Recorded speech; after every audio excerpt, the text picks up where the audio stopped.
విభజన జరిగింది. ఆ రోజు మీరందరూ హైదరాబాద్ నన్ను చాలామంది ఎగతాళి చేశారు. నేను హైటెక్ సిటీ కడితే ఆనాటి రాజకీయ నాయకులు హైటెక్ సిటీ కడితే ఏమవుతుందన్నారు. ప్రపంచంలో అధినేతలంతా హైదరాబాద్కు వస్తే మీరు ఒక రోడ్డు వేశారు, హైటెక్ సిటీ నుంచి ఎయిర్పోర్ట్ వరకు మీరు షో చేస్తున్నారు, దీనివల్ల ఏమీ రాదన్నారు. నేను ఒకటే సంకల్పం, తెలుగు జాతి గర్వపడే విధంగా ఒక మహానగరాన్ని నిర్మాణం చేయాలనే సంకల్పంతో అడుగడుగునా ముందుకు పోయి హైదరాబాద్ నిర్మాణం చేశాం. 162 కిలోమీటర్ల ఔటర్ రింగ్ రోడ్డు. ఎవరన్నా ఆలోచించడానికి కూడా సాహసం చేయడానికి అప్పుడు వీలు కాదు, ఎందుకంటే రోడ్లు వేయాలంటే అసాధ్యమైన పని. అక్కడి నుంచి ఈరోజు మీరు హైదరాబాద్ చూశారు. విభజన జరిగింది. విభజన జరిగిన తర్వాత నేను ఇప్పుడు కూడా చెప్తున్నాను, హైదరాబాద్ నిర్మాణం చేశాం. తెలంగాణ రాష్ట్రానికి హైయెస్ట్ పర్ క్యాపిటల్ ఇన్కమ్ ఒక్క సైబరాబాద్ వల్ల, ఔటర్ రింగ్ రోడ్డు వల్ల ఈరోజు తలసరి ఆదాయంలో దేశానికి ఆదర్శంగా హైయెస్ట్ తలసరి ఆదాయం తెలంగాణకు వస్తుందంటే తెలుగు జాతి తరపున నేను గర్వపడుతున్నానని మరొక్కసారి మీకు తెలియజేస్తున్నా. నాకు ఎప్పుడూ ఒక బాధ ఉండేది. ఆ బాధ అక్కడ చేశాం. 42% బాగుపడ్డారు, సంతోషం. ఇక్కడ 58% ఉన్నారు, ఏం చేయాలి అని ఎప్పుడు నా మనసులో బాధ, ఆవేదన ఇప్పుడు కూడా ఉంది.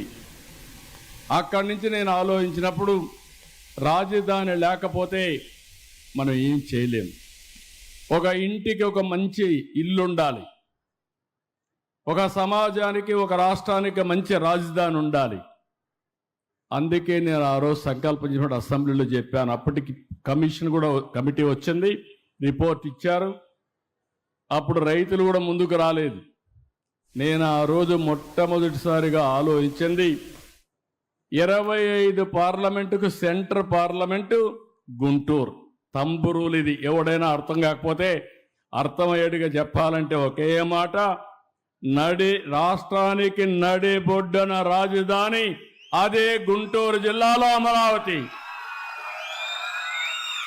ఇటు పోతే 14, ఇటు వస్తే 14. చిన్న పిల్లలను కూడా ఎక్కడ రాష్ట్రానికి సెంటర్ అంటే నేరుగా వేలు అక్కడికే పోతుంది. అవునా కాదా? మీరే ఆలోచించండి. సంకల్పం బాగానే ఉంది, కానీ ఎట్ట కట్టాలి?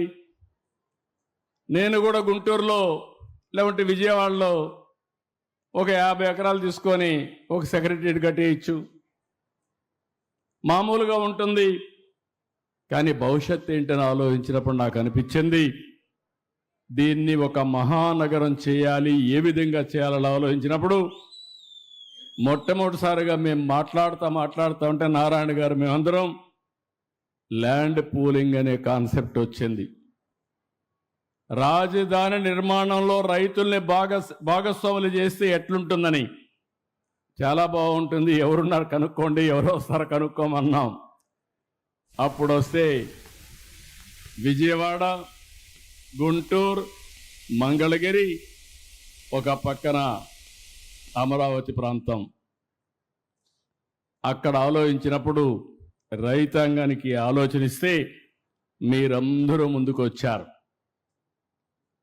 దేనికోసం వచ్చారంటే, నేను సైబరాబాద్ నిర్మాణం చేయకపోయి ఉంటే మీరు వచ్చేవాళ్ళు కాదు, నా మీద నమ్మకం ఉండేది కాదు.